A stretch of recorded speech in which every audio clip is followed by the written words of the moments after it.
I absolutely love working with leather. It gives me a huge advantage in what I can do. It's both strong and versatile and flexible and has this ability to be so many things that other materials can't.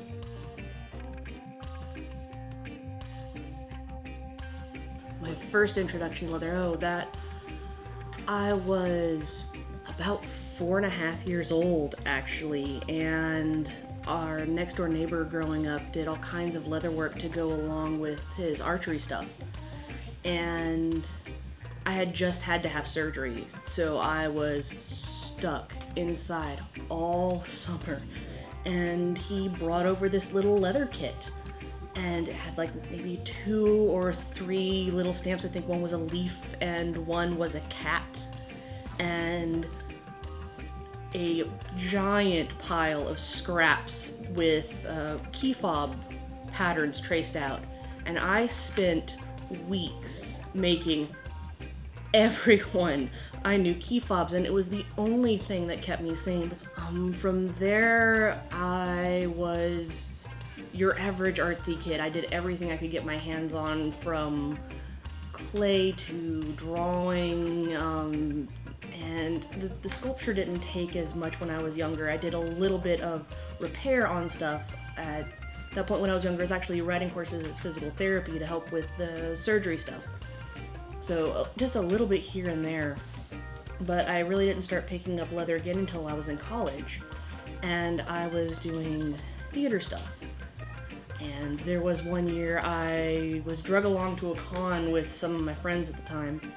And I remember seeing this guy who had this setup of these beautiful leather masks. They were incredibly well made, but they were harlequins and jesters and, you know, those things that, you know, were part of the human psyche that have been done over and over and over again. So quite far from entry level. And I remember picking these up and going, these are beautiful. And that tiny little voice in the back of my head that keeps getting me in trouble went, you can put an art degree on this. And I came home just so very sure of myself. I ordered your basic Tandy toolkit that had the beveler, the swivel knife, and for whatever other tools came in it.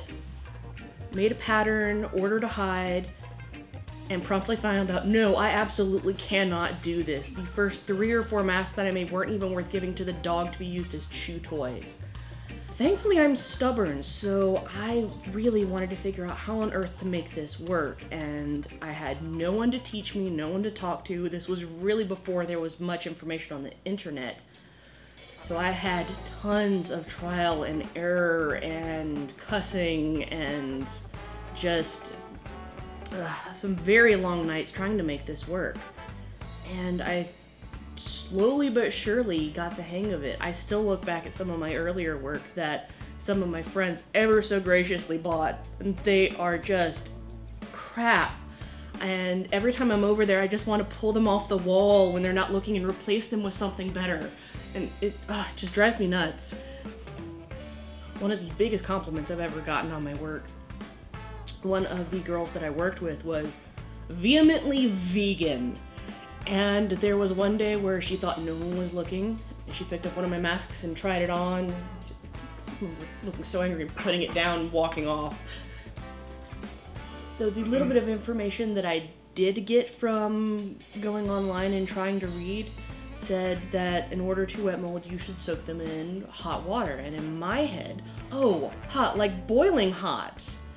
So I put the leather into the nearly boiling hot water, and it promptly turned inside out over itself and went rock hard and cracked. So for a while I thought it was maybe I just gotten the wrong kind of leather, or there was something I needed to add to the water, when really I just needed to bring my temperature down. First and foremost, art is my therapy and my love, and would absolutely love to eventually get to the point where this is the only thing I do and it's my living. And, you know, step by step, I'm getting there, and it's this really strange feeling of actually accomplishing a dream. Running your own business is one of the hardest things you'll ever love. Take something completely through fruition from this idea that comes out of your head and your heart and through your hands and into your work and being able to sell it to someone. It's amazing. A lot of my ideas and references are straight from nature, and if it's not from nature, it's going to be through some sort of story or myth.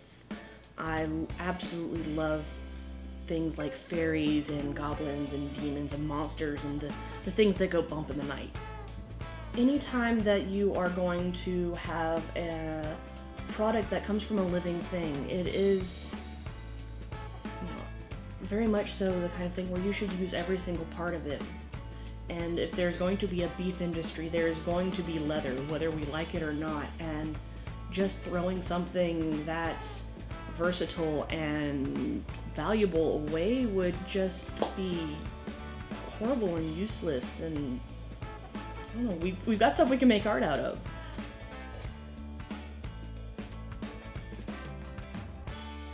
Is my mohawk still up? Yeah. It's badass. I'm gonna say in this humidity, it has a tendency to wilt.